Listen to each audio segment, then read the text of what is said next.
A bombastic conspiracy, the future of premium Bandai. Now, what the heck do you mean by that, bombastic, right? That's what you might be thinking. And the best way I know how to explain it to you is by saying that if you look at the screen, right? None of the characters that I have on the screen, I think, need to be premium Bandai exclusives, but they are for whatever reason. So what does that tell me? That tells me that there's a push to get people to use premium Bandai. Why else would you put all these characters in various forms that should have been regular releases that would have sold well, in my opinion, as regular releases? Y'all can dispute that if y'all want. But like Sage Mode Naruto, Kurama Link Mode Naruto, Gohan Beast, Orange Piccolo, 100% Frieza, definitely should have been general releases. Now, in the case of 100% Frieza, I don't know why more people didn't talk about this, but if you go to the Instagram post when they first revealed the 100% Frieza, right? They said limited regular release in places without premium Bandai. I thought that was pretty revolutionary, so to speak, for lack of a better way of putting it, right? But, you know, it seemed like it wasn't that big of a deal for people. So I guess because people don't really know how it's going to work out just yet, so they didn't want to get too hyped. I guess that could be the reason. But either way, my point being is this. Why would they put all these characters that could sell? Well, like I said, it's general releases on premium Bandai, making it a bit more difficult to get. Now, of course, for people that's in the US and, well, at the very least, all the places that premium Bandai ships to, this is not a big deal. It's just, it seems that the figures tend to be more expensive. This is not that, video to talk about the expensiveness. What this tells me is that they're trying to drive a lot of traffic to premium Bandai, and for what? What could be the reason that they want to drive all this traffic to premium Bandai? Now, I could think of one reason, because originally, before we even had premium Bandai, before that was even a thing, what we had was the web exclusive. The web exclusive, a good example of a web exclusive is the first release of Super Saiyan God Goku. That's funny enough, that was the first web exclusive I ever got from this action figure line. Back then, we didn't have premium Bandai, so certain, distributors online, like Entertainment Earth, Big Bad Toy Store, it would have been exclusive to places like there. But then, I guess you could say they wanted to take out the middleman, right? Took out the middleman, and they made their own, they set up their own site, and voila, you have people buying directly from you instead of, through a distributor. Now, you can still technically buy through those distributors now, but more likely than not, especially if it's from like a domestic site, it's going to be more money to get the premium Bandai exclusive. So, technically speaking, ordering from premium Bandai would be cheaper. But, in my mind, that just wasn't enough, like, to warrant it potentially just being, alright, we're cutting out the middleman. Now, it could be something as simple as that, and we could leave it right there. But, this is my conspiracy, right? So, something that you've heard me say in the past, if you watched my video about why Tamashii becomes so greedy, or something to that effect, a title to that effect, that came out like, roughly 2 weeks ago now? Maybe not quite 2 weeks. But in that video, something I mentioned is the surveys that they give us, right? Where you going with this, Bomb? Just stay with me. The surveys that they give us sometimes ask questions along the lines of, well, what other action figure lines do you collect? And in that list, sometimes there'll be Mafex. Like, I think the last survey I took, Mafex actually wasn't on there. That was interesting. But either way, it might be Kyoto, Amazing Yamaguchi. It might be Figma, Marvel Legends, McFarlane Toys, NECA Toys, all these different brands that, are fairly common. And so, basically, us answering those questions helps them to, determine, alright, what part of our fan base overlaps with, these other companies' fan bases. And if they notice a lot of overlap, for example, with something like McFarlane Toys or Marvel Legends, then they might realize in their head that they could start practicing certain business practices. So, for example, all of a sudden, we get this Ultimate Gohan that comes with all these different accessories that you have to get with other figures. And what does that remind you of? a Build-A-Figure or Collect and Connect or whatever they call it in McFarlane Toys. I know in Marvel Legends it's called a Build-A-Figure.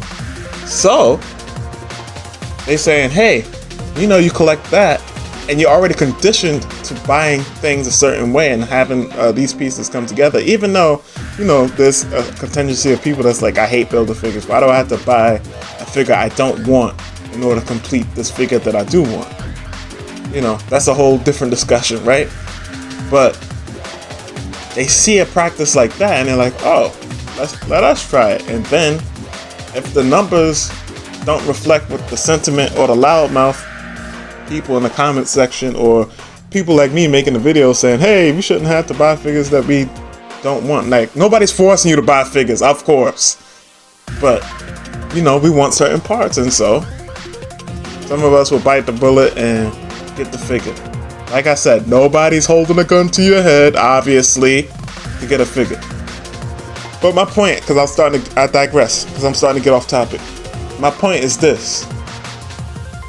What the main idea is why they're trying to drive all this traffic to Premium Bandai. As I told you before, I think it goes beyond just, you know, cutting out the middleman. And what I'm trying to get at is this. If you look at Hasbro Pulse, they also have something called Hasbro Pulse Premium. And I could see Premium Bandai potentially going that route in the future. And especially when we look at these characters, yet again, all these characters that shouldn't have been Premium Bandai exclusives that were. Think about all the other characters that have yet to be released in, you know, each of these respective series, and even beyond, like Bleach. Like, I was gonna put Ichigo here with his dual Zangetsus, but for whatever reason, he wasn't on Premium Bandai anymore. And I swear he was a Premium Bandai exclusive, but I don't know. That's a whole mystery in itself. However, they know that certain characters are really wanted. Like, for example, I actually don't think they're going to do this, but for example, Kid Buu. I love using Kid Buu as an example. Imagine they make him a Premium Bandai exclusive. They know that people want him. They know that people are clamoring for him. When he finally does come out, and he comes out as a Premium Bandai exclusive, people will be willing to bite that bullet or, you know, have a certain type of paid service so they can get access to him earlier. Now, to be fair, with Hasbro Pulse, you don't have to get the Hasbro Pulse premium option, right?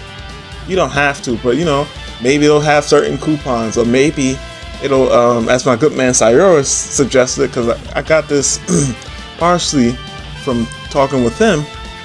He was like, maybe they do something where they make it so certain figures that would have came out in a certain region, like for example, there was this Chinese anime called Fall Kill of the Five Elements.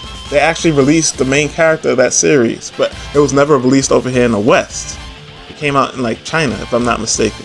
And so maybe you get access to certain region lock figures like that. Maybe that will be an incentive to even pay for this hypothetical service. And they can't just call it Premium Bandai. It had to be Premium Bandai Gold or Premium Bandai Ultra. You know how these fancy terms that they come up with. And so I think that's why this is a prelude, a build-up. Now, to be fair, someone could look at this and be like, why didn't they do this already? Like, Premium Bandai has already been around for a while. Well, to be fair, it's more of a recent thing that, you know, we've started getting so many Premium Bandai's releases relative to general releases. Like that, the number, you know, the ratio. So, like, if you start seeing, like, for example, especially with Cell Saga, right?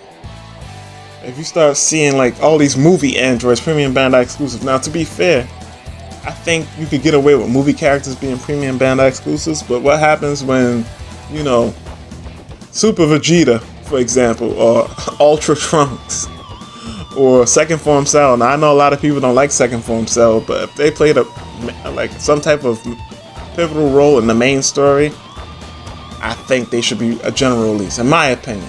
But, you know, it is what it is. What happens if they happen to make a Perfect Cell a Premium Bandai? I'm not hoping for that, but, you know, stuff like that. What happens when Boo Tanks is a Premium Bandai? Buhan, and pretty much all the Boo forms are Premium Bandai, and it's like, yo, bro, like, why are these premium Bandai? Now, this is not something to land-based premium Bandai. This is, once again, just speculation. And, well, it's more of a speculatory video. But it's food for thought, you know? At some point, premium Bandai having a paid, some type of paid service. I don't know how much the paid service would be, because I know Hasbro Pulse Premium is what, $50 per, I don't know. But either way, the whole point is that having the paid service is what I'm trying to get at. And that's what I think ultimately is the future for premium Bandai. But this is just speculation. It could continue to go on as it is, but I wouldn't put it past them, because once again, remember, they have the model of seeing what their competition is doing or seeing what other companies are doing. They see how much of their fan base overlaps with that company's fan base, and then they can start pulling certain business practices from them. And the next thing you know, we're seeing it show up in the SH Figure Arts line in some way, shape, or form. But with all that being said, I've rambled on long enough. This has been Bombastic Plastic. As usual, I appreciate y'all running the numbers up, you know, leaving the likes in the comments. I love the engagement.